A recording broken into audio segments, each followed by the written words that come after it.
దేవునికి స్తోత్రాలు. ప్రభువైన యేసుక్రీస్తు నామంలో మీ అందరికి శుభాభివందనాలు. ఈరోజు మన ధ్యానాంశం ఏమిటంటే, ఈ లోకంలో అస్థిరమైనవి, ఎక్కువ అస్థిరమైన వాటిని మానవుడు ఎక్కువ ప్రేమిస్తాడు. కనుక దేవుని యొక్క పరిశుద్ధ గ్రంథంలో అస్థిరమైన అంటే స్థిరముగా కానివి, ఎక్కువ రోజులు ఉండనివి, మనకు ప్రయోజనకరము కానివి ఏమిటి అని మనము గమనించుదాం. ఇక్కడ కీర్తన గ్రంథము 39 అధ్యాయం 11వ వచనములో, దోషమును బట్టి నువ్వు మనుష్యులను గద్దింపులతో శిక్షించినప్పుడు చిమ్మట కొట్టిన వస్త్రం వలె నీవు వారి అందము చెడగొట్టెదవు. మనకున్న అందము ఏది కూడా స్థిరమైనది కాదు. అందుకే దేవుడు యేసుక్రీస్తు ప్రభువారు మన గురించి ఆయన ముఖము ఎలా అయిపోయిందంటే ఆయన చూడనొల్లని వాడుగా అయిండట. నలగొట్టబడ్డాడట. ఎందుకు అంటే ఆ పాతాళమనే నరకములో మనము కాలద్దని మన గూర్చి యేసుక్రీస్తు ప్రభువారు మరి అతని మనసులు చూడనొల్లని వాడుగా అయిపోయిండట. కానీ మనం యేసుక్రీస్తు దేవుడు రక్షకుడిని అంగీకరించిన మనం మాత్రము ఫ్యాషన్‌లకు చాలా అవకాశం ఇస్తున్నాం. ఫేషియల్ అని, బ్యూటీ పార్లర్స్ అని, మేకప్స్ అని చాలామంది ఈ రోజులలో వాటికి చాలా అవకాశాలు ఇస్తున్నారు. కానీ అది శాశ్వతము కాదు, స్థిరమైనది కాదు, దేవుని రాజ్యానికి తీసుకెళ్ళేది కాదు. ఒక మరి బ్యూటీ పార్లర్‌కెళ్ళినప్పుడు లేకుంటే మనము మేకప్ చేసేదానికి ఒక 2000 అనుకుందాం ఫర్ సపోజ్. ఈ రూ.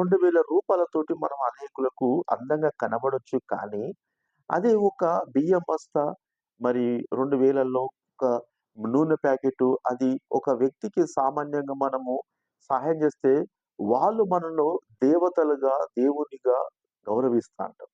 దేవునికి స్తోత్రాలు. కనుక మనము చేస్తున్న ఈ వృధా ఖర్చు కన్నా, మన డబ్బులతోటి ఒకరు బాగుపడుతున్నారు అనేది ఉంటే బాగుండని నా అభిప్రాయము. కనుక ఈ అందం అనేది స్థిరమైనది కాదు. ఈ రోజులలో ఏ ఫంక్షన్‌లకెళ్ళినా, ఏ పెళ్ళిళ్ళకెళ్ళినా, ఎక్కడికెళ్ళినా గానీ చిన్న, పెద్ద, చితుకు ఎవరైనా చూడండి చాలా అందంగా కనబడడానికి ఇష్టపడుతున్నారు. కానీ ఇక్కడ వాక్యం చెప్తున్నది, వారి అందము చెడగొట్టెదవు.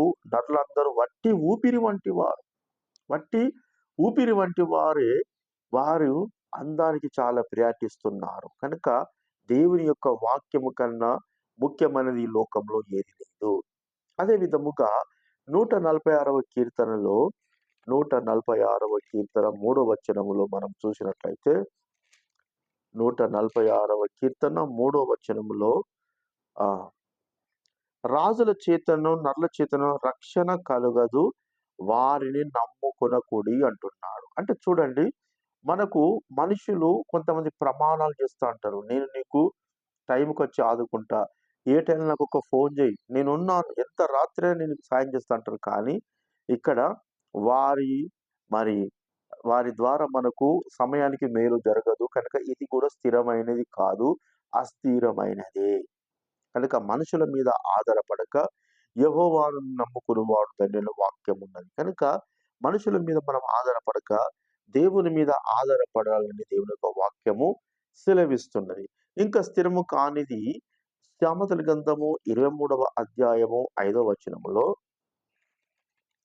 సామెతల గ్రంథము 23వ అధ్యాయము 5వ వచనములో మనం చూసినట్లయితే, నీవు దాని మీద దృష్టి నిలిపిన తోడనే అది లేకపోవును. నిత్యముగా అది రెక్కలు ధరించి ఎగిరిపోవును. పక్షిరాజు ఆకాశంకి అది ఎగిరిపోవును. ఇది 4వ వచనములో ఐశ్వర్యం గురించి దేవుడు మాట్లాడుతున్నాడు. అంటే మనం సంపాదించే సంపదన గాని, మనకుంటున్న సంపాదించుకున్న వస్తువులు గాని ఎలా ఉంటాయటంటే, అవి రెక్కలు ధరించి ఎగిరిపోతాయట. అంటే ఎక్కడికి పోతాయో, ఎట్లా పోతాయో మనకు తెలవదు. మనము సంపాదిస్తాము గాని అనుభవించము.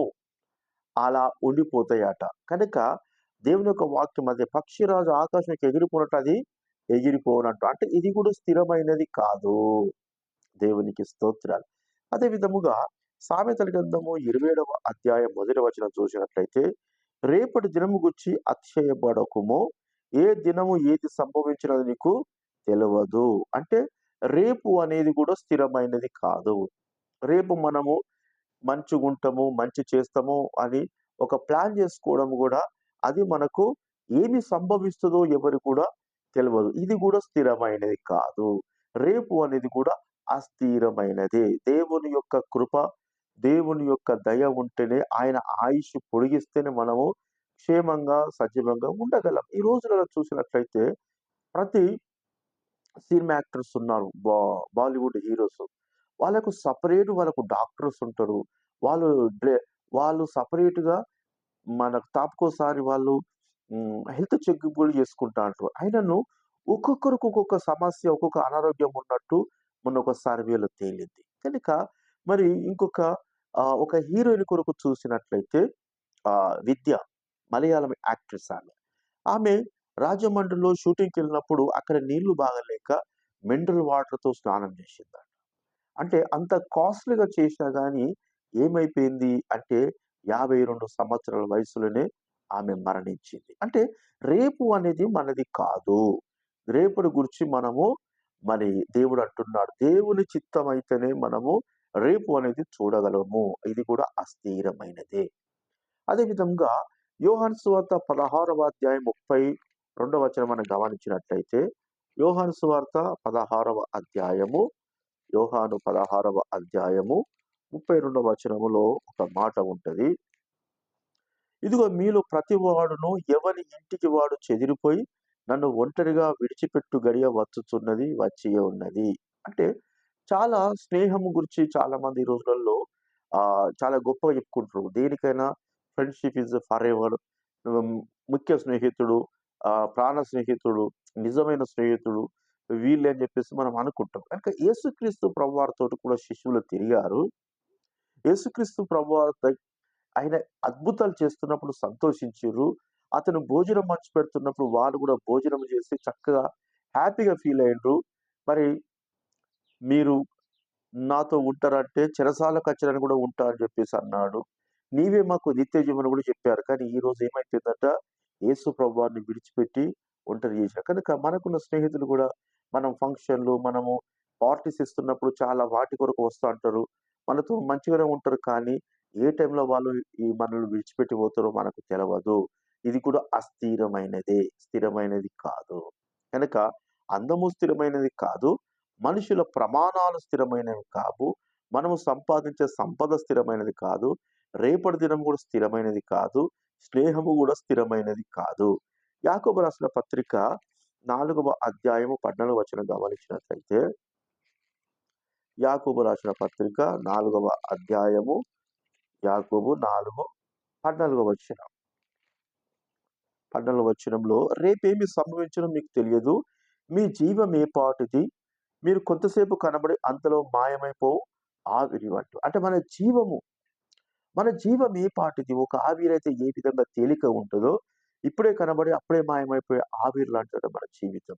కనుక దేవుని యొక్క వాక్యం ఏం సెలవిస్తున్నదంటే, దేవుని యొక్క వాక్యము రేపు ఏమి సంభవిస్తుందో మనకు తెలవదు. కనుక మన జీవము గూడా స్థిరమైనది కాదు. మన జీవము గూడా అస్థిరమైనదే అని దేవుని యొక్క వాక్యం సెలవిస్తున్నది. అదే విధంగా మొదటి పేతురు రాసిన పత్రిక 1వ అధ్యాయము 24వ వచనం మనం గమనించినట్లయితే, మొదటి పేతురు రాసిన పత్రిక 1వ అధ్యాయము 24వ వచనములో, సర్వ శరీరులు మరి గడ్డిని పోలినవారు. వారి అందమంతయు గడ్డి పువ్వువలె ఉన్నది. గడ్డి ఎండిను దాని పువ్వులు రాలును. అయితే ప్రభు వాక్యం ఎల్లప్పుడూ నిలుచును. మీకు ప్రకటింపబడిన సువార్త ఈ వాక్యం. అంటే ఈ లోక మహిమ, ఈ లోకములో సంపాదించుకోవాలని, ఈ లోకములో మంచిగుండాలని, అందంగా కనబడాలని చెప్పేసి అనుకుంటాం గానీ, ఒక గడ్డి పువ్వులాగా మనము వాడిపోతాము. కనుక ప్రభు యొక్క వాక్యం ఎల్లప్పుడూ నిలుచును. కనుక ఈరోజు నువ్వు ప్రభుని తెలుసుకొని, ఈరోజు ప్రభుతో సహవాసం చేసి, ఈరోజు 3 పూట్ల వాక్యాన్ని ఎప్పుడైతే నువ్వు ధ్యానిస్తావో, ఆ వాక్యమైన దేవుని పక్కన పరలోకంలో కూర్చోగలవు. ఆ నిత్య జీవంలో దేవునితో సంతోషించగలవు, ఆనందించగలవు. కనుక ఇవి స్థిరమైనవి కావు గాని, వాక్యం అనేది స్థిరమైనది. దేవునికి స్తోత్రాలు.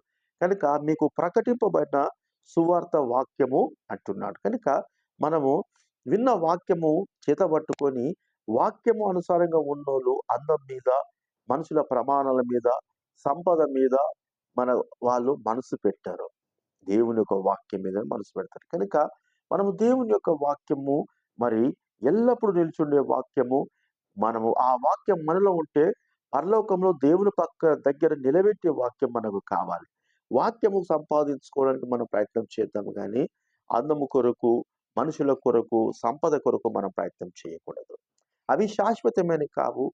అవి నిత్య జీవాన్నిచ్చేటివి కాదు. ఈ లోకంలో మనకు స్థిరంగా ఉండేటివి కూడా కాదు. కనుక కొద్ది మాట్లు మన వినికిడిలో ప్రభు దీవించును గాక. ఆమేన్. Praise the Lord. To all. Thanks.